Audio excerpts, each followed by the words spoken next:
the head of the Doradin secret police, like, casually strolls across the street and just, like, hangs out and starts smoking in front of Julio's house. Because that must be the cool place to hang out and smoke in front of Julio's. And I noticed that, in my lawn, there's a whole bunch of cigarette butts. Could you just... I don't mean to be, like, not cool, but could you just not do that here? You don't want us to smoke in your lawn? Why? Where else would we smoke? We don't want cigarette butts in the front of the police station. I want to bring the HOA into this, but, It looks bad for us to have a bunch of cigarette butts in front of the police station. Julio.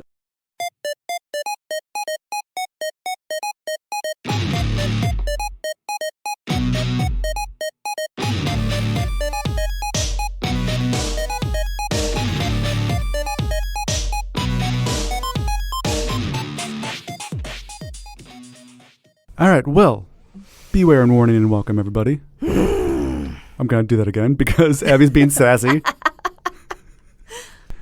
I mean, it's... Some idiot ruined our lives. Forever by touching buttons. And now we don't even want to do it anymore. It's mostly this book's fault, if I'm being honest. Which I usually almost always am. Yes. Beware and warning and welcome, everybody, to Choose Your Own Book Clubs. This is a podcast all about the Choose Your Own Adventure books. So my name's Peter. I'm a librarian. My name's Abby. I'm also a librarian and a sound engineer, apparently. Or try to be. Aspire to be. We'll find out in an hour when we Oh, my God. We'll find out in an hour when we listen back to this, and it's like, hi, my name is Abby. I'm also a librarian. And my name's Peter. I'll be like, why do I sound like that? Why do I sound like an ASMR person and you sound like a grizzled old swamp witch? Oh, no. Well, just more like a swamp witch than normal. Yeah, I want to be a swamp witch. That's my career aspiration. Mm-hmm. Goals. Yeah. I mean, everyone wants to be something when they grow up, and that's what I want to be.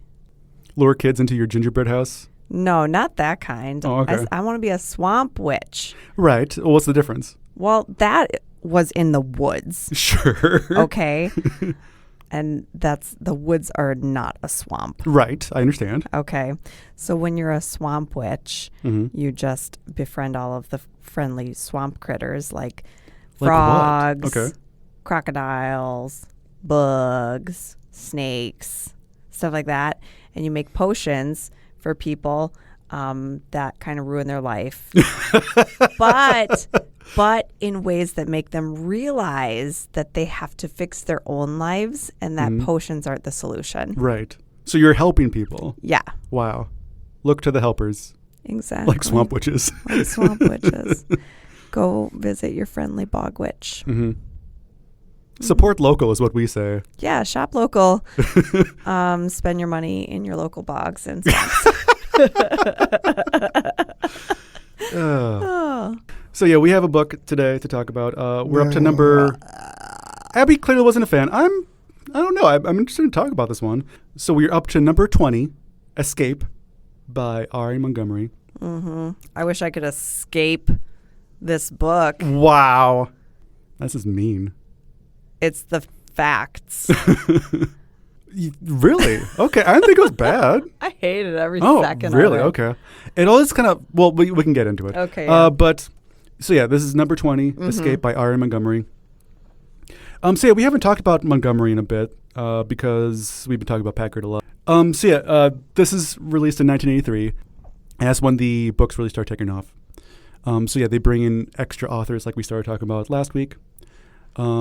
And I guess the cool thing is that they are able to write under their name. So Richard Brightfield isn't a pseudonym, or usually they do like ghostwriters like they did for the Babysitters Club. Right, and like Nancy Drew, it's like, that was all written with one name of the main author. I don't know what it is. But it was R. Montgomery's idea, apparently, to make sure that people got the credit. That's really sweet. Right. But Montgomery is also, I think, kind of trying out new things in the early 80s. Maybe you should have stuck to the formula. Well, I think he's always trying new things, and he's always kind of an opportunist, for better or worse. So in the early 80s, they start developing some Atari games.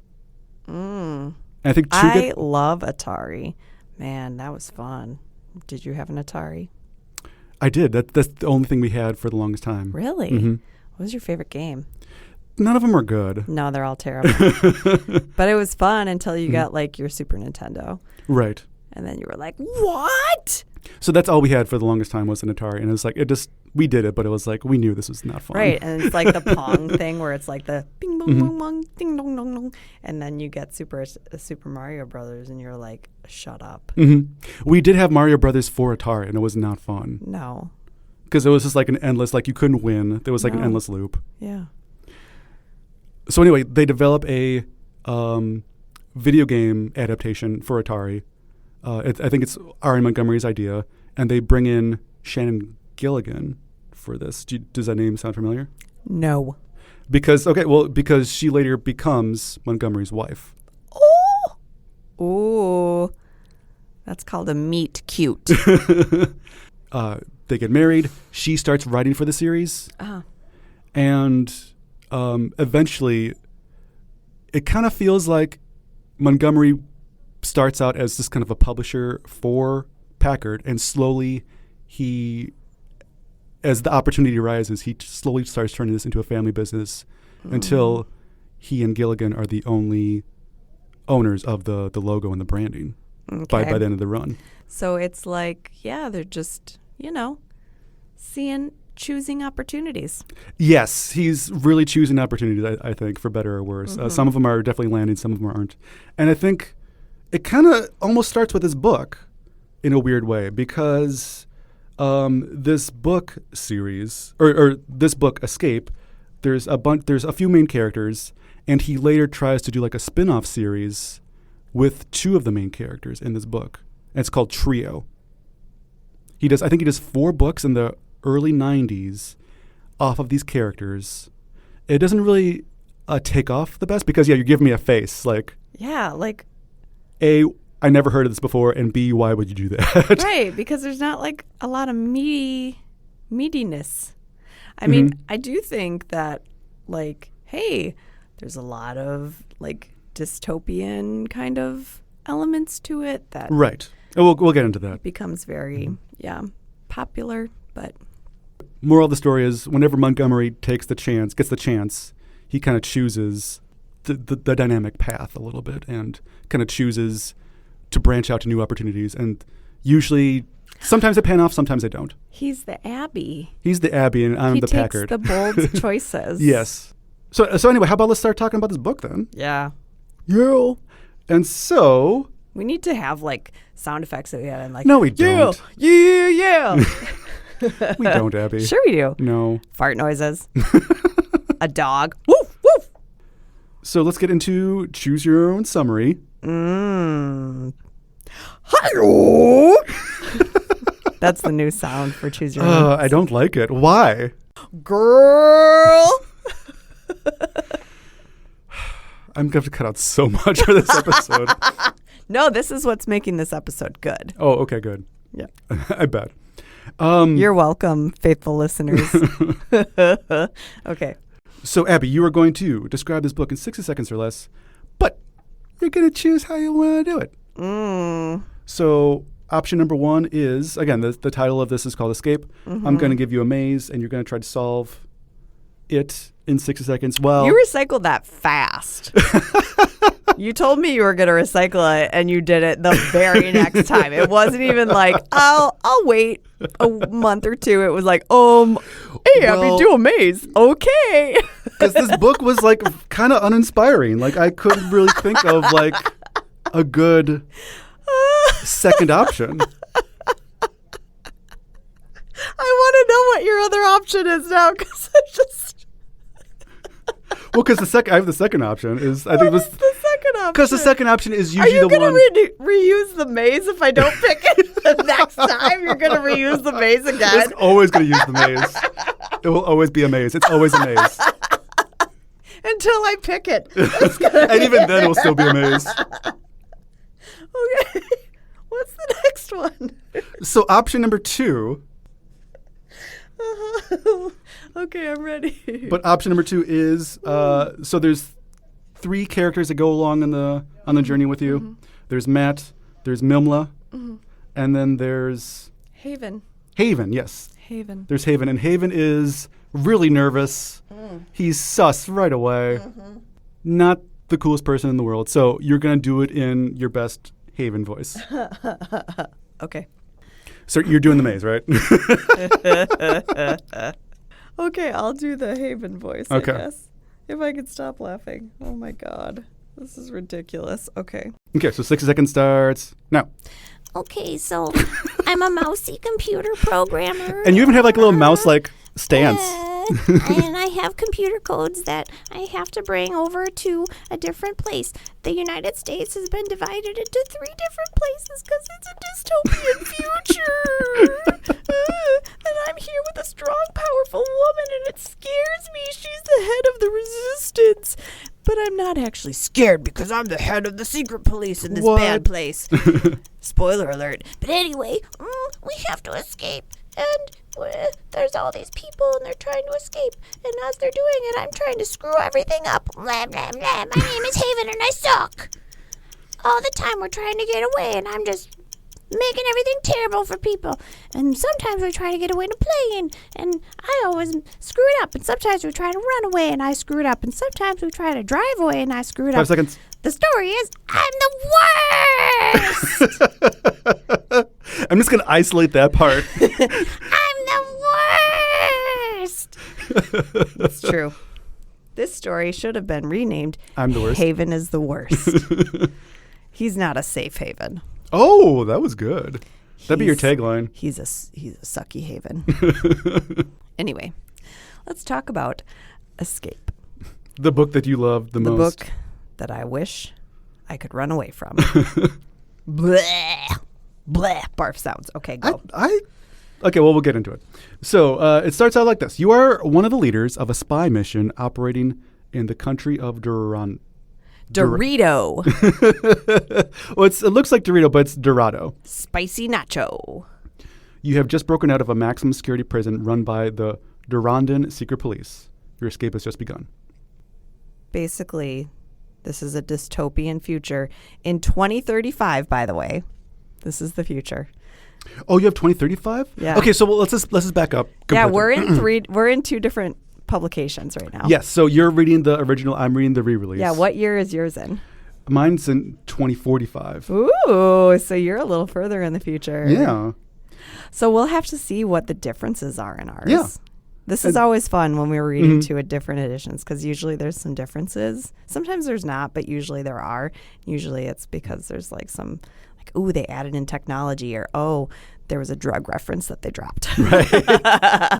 So the United States is broken up into 3 different regions. Yeah. So there's Dorado. Yep. Which is kind of like the Southwest. Yeah. Mostly.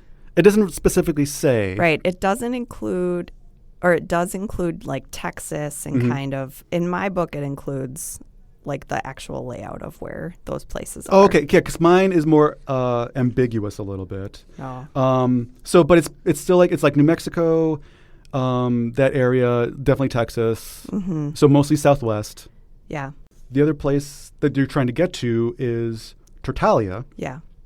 And that's basically everything north of that. Yep. So like the capital is Denver. It extends a little bit into Canada. But still, like the border of that is the Mississippi River. Yes, because the other region is Rebellium, and that's basically everything east of the Mississippi. Yeah. And so that's all one big territory, and they're basically worthless. Yeah. And like when I was thinking about it, I'm like, gosh, was he just like trying to kind of like group together all these states? Like, hey, these are states that existed like during the actual American Civil War. Mm-hmm. And these are the states that would have been like rebel or Union states. I don't know what chunked them together. And I was like, that is just such a weird grouping of states. Well, I think he clearly wanted to have like a real world map, but he didn't know what to do like with this big chunk of the country. So he kind of just made it like basically just took it out of the book completely. The war is between two different places: the Dorado in the southwest of the United States, and then the Tartaglia up north. And Dorado is going to invade Tartaglia. Yeah, we think so. We're pretty sure. But you have the invasion plans. Yeah, we found the secrets. And it's like your dad is like the head of one of the 5 people of the head of Tartaglia. And he didn't want you to go on this spy mission. But you went anyway because you were sure that you and only you could get the plans for the invasion. And you did get them. Doesn't say how. Doesn't say how. I'm imagining that you like, just like, we're like, hey man, can I have those? And they're like, yeah, sure. Or like you were interning. Yeah. Or you like gave them like a particularly good pie. And they're like, oh, this is too good. Here you go. Here's the secret. And you snuck in there with your mask and your striped shirt. Yeah. They didn't say how you got it, but anyway. But then they arrested you. So you clearly didn't get them well enough for them to not arrest you. Right. So then, you are in prison and you escape with 3 other people. Yeah, and our escape, too, was like due to luck. Yes. More than planning. Like someone just like accidentally left the door unlocked to our cell. And they were like, whoops. How else would you get a lucky escape from prison? I mean, it was just silly. Or there was a key in the pie. That pie that you loved so much. Yeah, no, that would be planning. Oh, fair enough. There's no planning here. Well, maybe like this. It was key pie, and like the guard was locking your cell. It was key lime pie, and there you go. Smart. So you escape with 3 other people. So there's Mimla, and she is the leader of the resistance in Dorado. Which, so there's Matt and Haven and Mimla, and I'm like, Mimla? Why is her name Mimla? That is such a non-name. I think it's trying to be like a future name. But then which there's is weird. Matt. And then there's Matt. Hey, it's the future. It's 2035. My name's Matt. And Haven is like a legit name that people have now, like that they name their kids. But I've never met a kid named Mimla. Fair enough. Go on. Mimla is the leader of the resistance. There's a large price on her head. She has to get out. Yeah. And then there's Matt. And he's in his early 30s, and it's his responsibility to get her safely out of Dorado. Yeah. Not necessarily you, even though you're all breaking out together, but it seems like you're more important than she is, I would argue. Yeah. Because you have these invasion plans. You have the invasion plans. Mimla is the resistance person. And then there's this third person who everyone has already grown to know and love through my impression. And that's Haven. So Haven is a computer specialist. He's silent, nervous, and he peers through the world through thick glasses. He is needed in Tartaglia to help break Durandan computer codes. And as I previously mentioned, he sucks. There's really no redeeming quality. He is suspicious right off the bat. And I'm reading the re-release. I want to show you my picture really quick. So here's Matt. He's giant. Yeah. Okay. He looks like a G.I. Joe. Yeah, he's got like a very like Jean-Claude Van Damme look to him.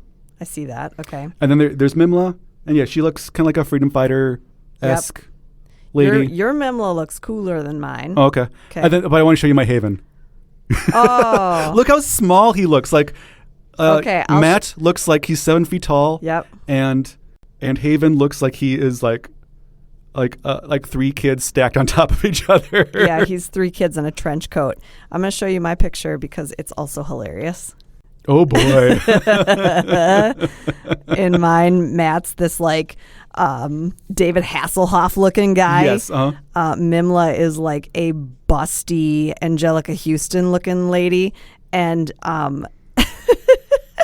Haven is like a sweaty Peter Pettigrew looking dude. Like office worker. He's not even standing. No. He has to sit down right away. Yeah, he's sitting down, sweating already. He has a pocket protector. Yep. So yeah, Haven is not a good character right off the bat. I have good illustrations. Ralph Reese did a great job in the originals here. Woo! These are fire. So yeah, you escape from the prison. And then the plan is that you're going to get picked up in a plane. Yeah, we're hiding in a barn. Mm-hmm.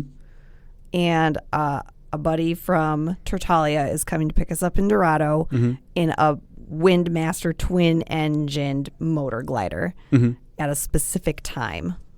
And we've been waiting for several hours, and the plane is a half hour late. Yes. So that's your first real choice is do you wait for the plane or do you follow Matt and Matt wants to basically go? Matt's like, right listen, we got to get out of here and head back to town. We could get caught if we keep waiting. So you have to decide right away. So what did you do? I decided to wait. I waited too. Which is uncharacteristic of me. But I was like, listen, somebody is coming for us, okay? And I don't want to let that person down because they're coming from Tertalia and then they're going to get here and they're going to be a sitting duck. If they don't, like, they're going to be waiting for us. I did it more because I was lazy. Oh my God. Ugh. So I didn't want to like abandon my like buddy from Tertalia here in Dorado and like have them then be like a sitting duck waiting like we were right then. So I'm like, we'll wait for a little bit longer. And as we're sitting there, Haven just getting like more and more suspicious looking. He's like shuffling he keeps taking these like computer plans, which are on paper out of his pocket, like shuffling them around in his hands. And he like never stops sweating and like never stops moving. Yeah, they keep talking about how he's sweating and like nobody else is sweaty. And so I'm like, that's so suspicious. So anyway, the plane gets there.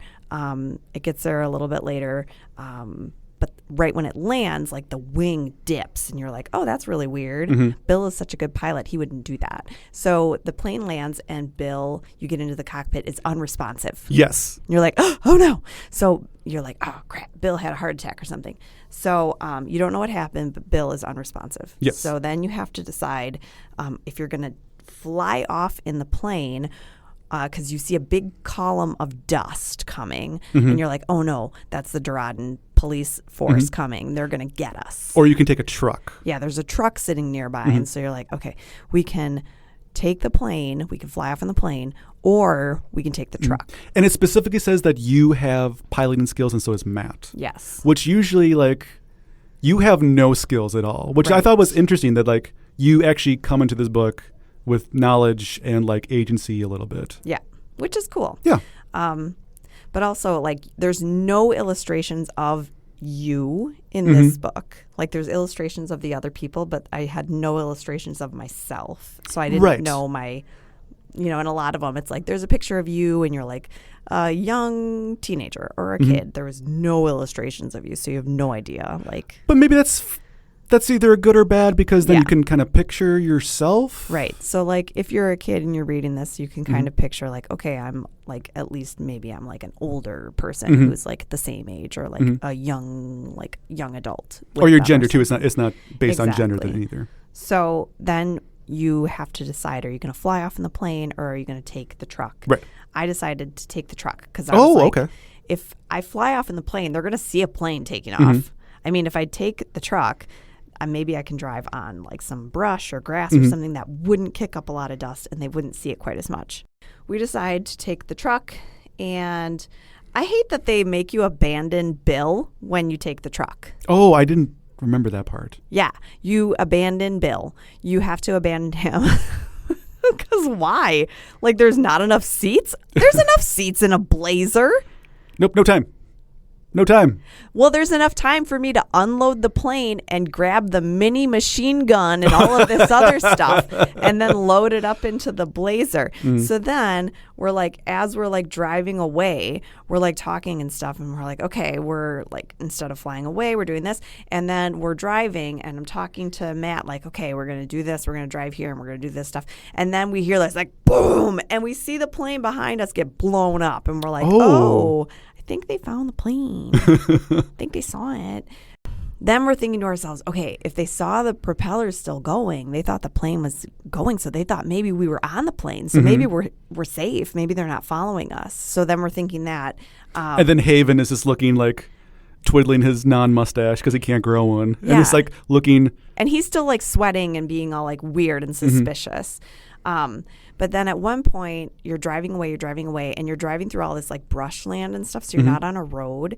And so you hit like a rock or something and your tie rod on your Blazer breaks. And so you can't drive anymore. So you have to decide if you're going to like go on foot or what you're going to do. So I'm like, okay, I'm going to go on foot because even though that's less fast, it's less likely that we're going to be seen and we'll be able to hide better. So we're doing that. We pack up as much gear as we can. But as we're doing that, Haven suddenly disappears. Yes. And it's like, ooh, he has those secret computer codes. Should we go and try to find him? We really need those codes. Or you can leave him behind. Or we can leave him behind because screw that guy. And I decide, you know what? It's more important that I get out of here because I've got these invasion secrets. So we leave that guy. Which turns out to be the right thing to do. And we'll talk about that later. So anyway, then as you're like walking, trying to get to Tertalia, you're walking along. One night you're sleeping and you hear like a twig crack and stuff. And then it's this tall stranger who's there and he says that he comes in peace. And you're like, we're here in peace too. And he's like, I don't believe you. Why should I believe you? And you're like, well, and then you're like, oh, he doesn't sound like the Duradans. He doesn't sound like them. And then you have to decide, am I going to trust this person and tell him why we're here, or should I not trust this person? Real quick, is this the Native American person or is okay? Yes. So because there's another instance of this. Yes, there is. So so you have to decide, like knowing nothing about this person and you haven't seen their face and you can't see them because it's dark. Yes. And you're fire, like you don't have a fire or anything. So I was like, you know, I'm going to just do it. I'm just going to just trust this person. So I did. I just told him like, hey, we're on the run from the Duradan secret police and they're trying to kill us and catch us and stuff. And he was like, yeah, I hate those guys too. I am a Navajo and this is our land and not their land. And the land doesn't actually belong to anybody. We're just stewards of it and stuff. And then the Navajo agree to help you escape because they hate the Duradans too. And that's the end of your story. Right. But the reverse of that is if you don't trust him and you kind of lie, he or they, I should say, because you never see the person's face. They immediately are suspicious of you because they see like your guns. And then so they like escort you off the land and you basically get captured. Just for like, I think you obviously lied to this person, but it's like, it's a lie of circumstance. Like it's understandable why you would not trust a stranger in this time, I think. Yeah. So I think it was kind of a harsh punishment for not trusting a stranger. So yeah, my first run through was I did the plane. Okay. And I just did stuff. It was like, yeah, the plane one, it's like, are you going to go up above the clouds or are you going to not go up above the clouds? And like stuff like that. Right. And then Haven is really suspicious the whole time. There's one part where he basically tries to sabotage the plane. And then enemy planes come and either try to escort you away or shoot you down. I didn't take notes on this one at all because I think that's the overall problem with this one is that all of the choices kind of just blur together. Yeah. Because you're either like you're on this plane, you're trying to escape, or you're in a car, you're trying to escape, or you have to abandon a car and escape, or you have to steal a car and escape, and you go to this place or you go to that place. And there's really, it all just blurs together. Yeah. Boring. I don't think it was never boring. Like when you get to Tertalia, you never actually get there. And you never actually are like, hey guys, here's the stuff that I did. There's a couple times you can turn over it. You get right into Denver and you turn it over right away. Yeah, but then you never like find out what happens. Oh, right. You never find out what happens. No. And that's like the good thing about dystopian fiction is like the like exciting overthrow of the totalitarian government. You know, you never get that like, woo, we did it moment. It's just like, hey, we got out of the place. Right. It's like adults And kids, and maybe not everybody hates running. I hate running. But you do it all the time. I do it, but I hate it. Okay. I'm going running after this. That's why I'm dressed like a nerd. Well, I was taking a nap. That's what I was like. But this book felt like running without headphones in to listen to music. Wow. Where it's just like, okay, I'm going somewhere. I'm going somewhere. Yes. And then like, oh, do you go here? Do you go here? I'm going somewhere. Yeah. Do I have to turn at this intersection? I'm going somewhere. Mm-hmm. I'm going somewhere. That's a good analogy, actually. That's what it felt like. Mm-hmm. But it would have been running without ever getting to your house. Getting back to your house. Mm-hmm. Or you get to the front door and that's it. Then you don't know what happens. Exactly. Mm-hmm. I was really invested in this one originally because I like the dystopian of it.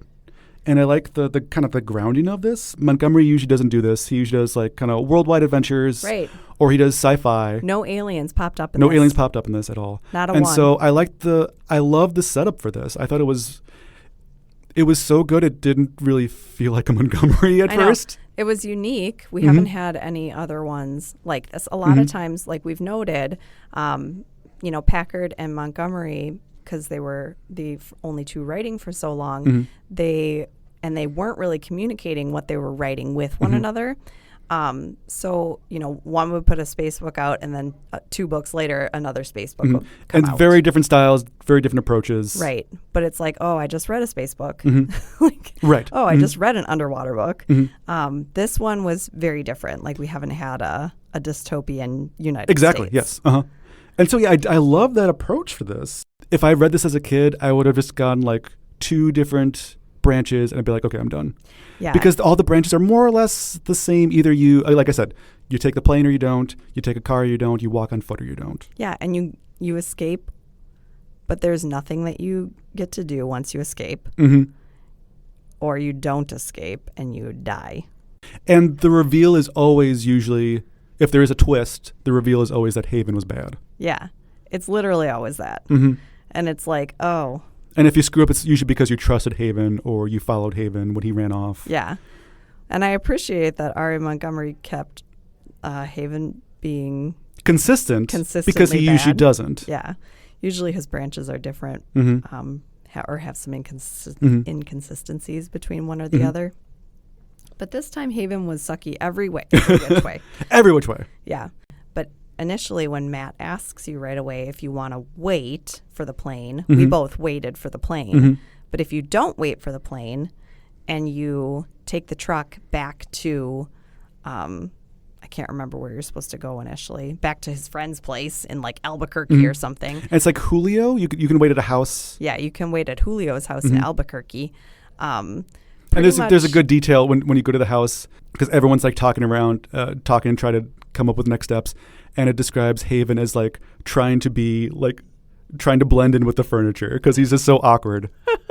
He's terrible. And the thing about Julio's house is that it's right across the street from the Doradan Secret Police headquarters.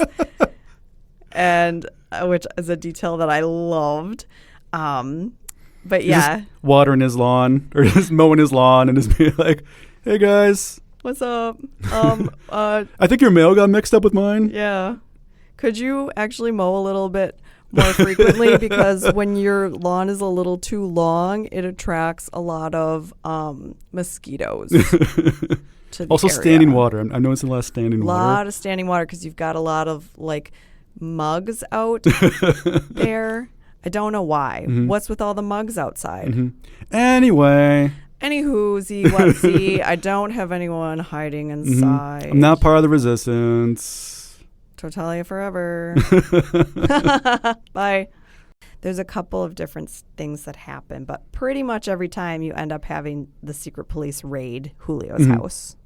And you can go out the back, or you you have can to like go out the back, or stay there and fight them, and you almost always get caught. And some of those times Haven is like the one catching you, which is great. But one of the times I loved it because the head of the Doradan Secret Police, like the main guy, comes across the street and he like drops his cigarette case. Did this happen for you?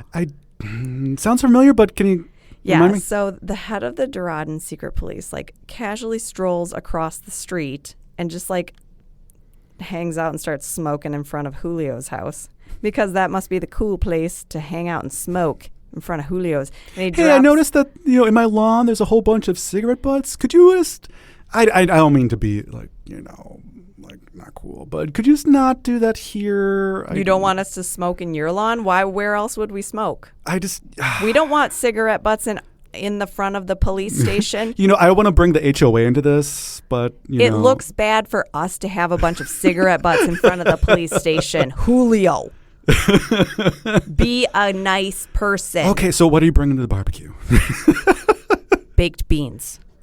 Just baked beans, or they're gonna have little hot dogs. Oh, that's fun. Yeah. Not part of the resistance. Okay, and so okay, Tertalia forever. I mean, Dorado forever. That's what I meant. Yeah. That's what I totally meant. That. Oh my god. Whoops.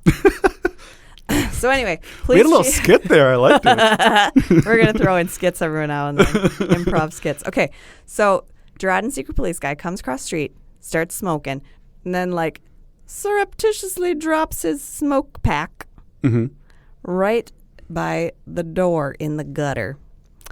And then he whispers some stuff and he's like, "Psst, it's me. I'm a secret double agent." To Haven or to just in general? Through the door. Oh, yes. Mm-hmm. He's like, "Hey guys, it's secret code word. And I don't remember what the code words are. It's like mi casa es su casa or something. He drops this thing and he wants you to grab this thing, the cigarette pack. So Haven doesn't want you. He's like trying to hold you away. He's like, no. Oh, it's a trap. He says it's a trap. It's a trap. So you're like, Haven, shut up. God, Haven. So you shake free of Haven. Matt holds him. He's like struggling away. You open it up. You ease the door open. You get the cigarette pack. You open it. Inside the cigarette pack in a precise hand is a note that says, "Haven, double agent. Meet me behind Julio's house, 6 p.m. sharp. Have arranged escape. Namaste." Namaste. I had that too, yeah. Namaste. And so yeah, he tells you that Haven's a double agent, which is great. And then I think that's the only way you can find out without like the big reveal of him double crossing you. Yeah, which is great. So then you guys all hog tie Haven, which is awesome. You open the back door and the secret police guy's like, "Hey guys, I have a limo. Hop in," and then they take you to Tertalia. Oh, okay. Yeah. With a limo? Yeah, it's a government limousine. There's no time to delay now. The head of the secret police motions to a government limousine pulled up to the door. You all get in, putting Haven tied and gagged in the trunk, and he drives you off into the night to a fuel supply depot on the outskirts of town. Is this like where you get on the bus or no? The jitney? Are you talking about when you get on a jitney? I don't know what that is. Is it called a jitney in your book? Because it's called a jitney in my book. And I had to Google the word jitney because I've never heard the word jitney. And when I Googled it, it says bus. And okay. And it says this is an antiquated term for a bus. And I was like... The future!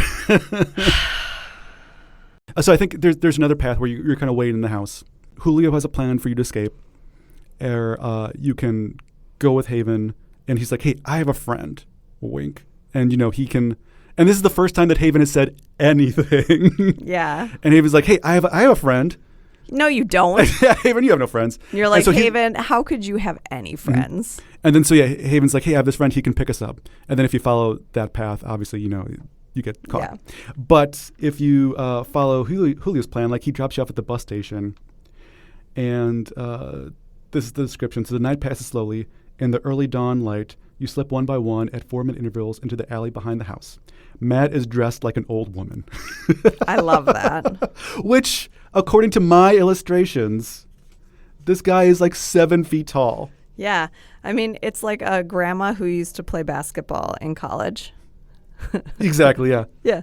And then say you get on this bus, and then Haven decides to stay behind. You can't say you're sorry. He'll only slow you down. And never, like, whenever Haven leaves and escapes, like, he never, like, really tracks you down. He just leaves and, like, kind of unfulfilling a little bit. Yeah. Well, that's my entire relationship with Haven is that he's very boring and unfulfilling. But yeah, with the exception of one time when Haven really wows what's me. that? When you're in the Blazer, when you take the truck, when you're driving, you can either drive along the side of this mountain area or you can go up through a thing called Satan's Pass. Okay. Which there's a great line where you say, "Get thee behind me, Satan's Pass," which I absolutely loved. It was one of my one of my favorite things. This is when the car like really like you hit something and it breaks. And you're like, okay, we have to go on foot, but should we keep walking up through the mountains or should we go back down towards Santa Fe? Yes. So this is what I think you're talking about. Yes. And I decide to keep going up. And Mimla is like, yeah, good call. We're so close to freedom. I don't want to go back. So you keep walking. And eventually you're like in these caves and you're continuing to walk and it's like starting to snow really hard. Right. So you're stuck in the caves. You're stuck in the caves and it's like blizzarding outside. So you're in a cave and you have a safe spot to light a fire. It's keeping you warm, but it snows for 3 days and the trail is impassable. Some good weather is followed by more snow, but the four of you then are trapped in a cave. The food runs out and finally you starve to death. Haven is the last of all, since he turns cannibal. Yes. Eventually, though, he too succumbs, and it is the end. And that was my favorite death. What an odd ending. And nothing that's ever happened in a Choose Your Own Adventure. We've had some grisly endings, but never that. No, I haven't encountered cannibalism yet that I remember. So right. So I guess what did you kind of really said your thoughts on this book. Yeah, I was not a fan of this book. I thought it was boring. I thought it was good. It's just it doesn't bear repeat reads. No, and that's why I thought it was so boring. Fair enough. Because I feel like as a child, if I was, and as an adult, as if I hadn't had like wanted to, and because of the nature of this podcast, like had to read it multiple times to like be able to talk about it sufficiently, I would not have reread it more than once. I would have read it one time and been like, well, that was dumb, and then picked up a different one that was more fun. I would put this kind of at the middle of the Montgomerys. So maybe it's kind of average. I like his weird ones better now that I'm thinking about it. Like, I guess we're conflicted on Montgomery. Like we either, when they're really weird, we aren't happy, and then when they're more grounded, we aren't happy either. So no, I mean, I guess like when they're the worst is when they're like when there's a bunch of cultural appropriation or like overt racism, like which happens in any of the ones that happen in different countries and stuff like usually, that. Yes. But this one was just boring. I mean, there's so much you can do with dystopian fiction, as we have learned, like from reading literally a million jillion dystopian books over the last like 10 years. And it takes place in the future. Yours is 2035, mine is 2045. Yeah. There's very little future stuff in here. Oh, yeah. There's like no future tech. The like some of the secret police have like laser guns, but I don't think they ever shoot them. No. I think it's mostly just like regular guns that are used. There was no pew pew. So yeah, it was terrible. That wasn't embraced at all. No. And like all the tech was like, ooh, the best stuff is still the stuff made in 1998. And I'm like, oh my God. Well, that was Escape. Run away, run away, run away, I'll save your life. No. I was thinking of Janet Jackson. Let me take you on an escapade. Escape. I like that. That's good. It's not good. No, that's great. That's perfect. So that was number 20. Kind of lukewarm on this one. This might make one of the, like, I know they do some board game adaptions. This might be a good one for that. But again, it doesn't get crazy enough. Right. You got to have some wild stuff, and you got to have like the final moment of like, yay, we've accomplished something. Well, I know there's nothing there. I know there's a sequel to this one eventually, so maybe he had a sequel in mind already. Maybe that's why. So I got to read about this again. Is what you're telling me. Plus, then, like I said, like he tried to do this spin-off series with them because I think he liked this idea so much. Oh my God. We won't do that. Thank you. But I think he wanted to keep it a little ambiguous because I think he had future plans. Like I said, he had always had opportunities in mind. Jeez. Well, I think to try and be fair to this book, I think Mimla was written well. Yeah, she was fine. I think she has agency, and she she comes up with ideas too that you can go with or not. Right. She wasn't just like, save me. Exactly. Help. Mm-hmm. And then she's the leader of the resistance in this area, and there's certain paths where like you escape, but she wants to go back, and like as soon as she's possible, she wants to go back and like keep doing the resistance. So I think she was kind of an interesting character. I maybe should have played with that a little bit more. Yeah, maybe. Because, he spent so much time with the Haven sus stuff. And maybe the problem is that you kind of already did the thing before the book even started. Like, you got the plans already. Yeah. And then so it's focusing on the escape. And maybe the escape isn't as interesting as getting the plans. It would have been really interesting to read and, like, make the choices of, like, hey, you've just got the plan in your hands. How are you going to try to get away from the people who are trying to catch you? Or how do you get the plans to begin with? Right. Any of those things would have been a more exciting read. Yeah, so maybe he just focused on the wrong thing. Yeah. But or even getting out of the prison, escaping from the prison, not starting with you already escaped in a barn with boring Haven. Jeez. Well, that was Escape. Let's get to our housekeeping. Make sure that you follow us on Instagram. Because Abby usually posts photos from the books and usually some memes. Probably not for this one, though, because this one, I don't know if you were really inspired by this one. I'll post things. Oh, okay, well, fine. Well, then. If I feel like it. No, there we go. That's what I was trying to say without saying it. So, follow us on Instagram because, we're having fun over there. Make sure that you like and subscribe us on the podcatcher of your choice. And if you go onto iTunes, give us a positive review, give us 5 stars. That helps us out because we're a pretty small podcast. Helps other people find the show.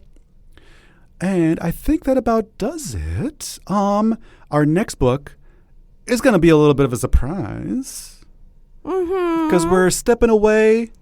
We're not doing number 21 right away. No. We're taking a little side detour. So we're going to do something a little special. We're taking an escapade, baby. On an escapade, baby. And so, you'll find out all about that in 2 weeks. I'm not going to tease it at all. That was you teasing people. I wasn't going to drop hints is what I meant. Okay. You're not putting in any sound effects or anything. Pew pew. There you go. I already did that. You did, but this is for a different reason. Okay. Well, anyway. So thanks for choosing us today, everybody. Sorry, this one was a little bit of a stinker, but I think it was great. Sometimes our ones that seem like they're going to be stinkers are the funniest because that's fair. Because we just rag on the book so hard. Well, you're very kind. Well, my name is Peter. I'm a librarian. My name's Abby. I'm also a librarian. This has been Choose Your Own Book Club. We'll see you next time. Bye. That was a good one. Thanks.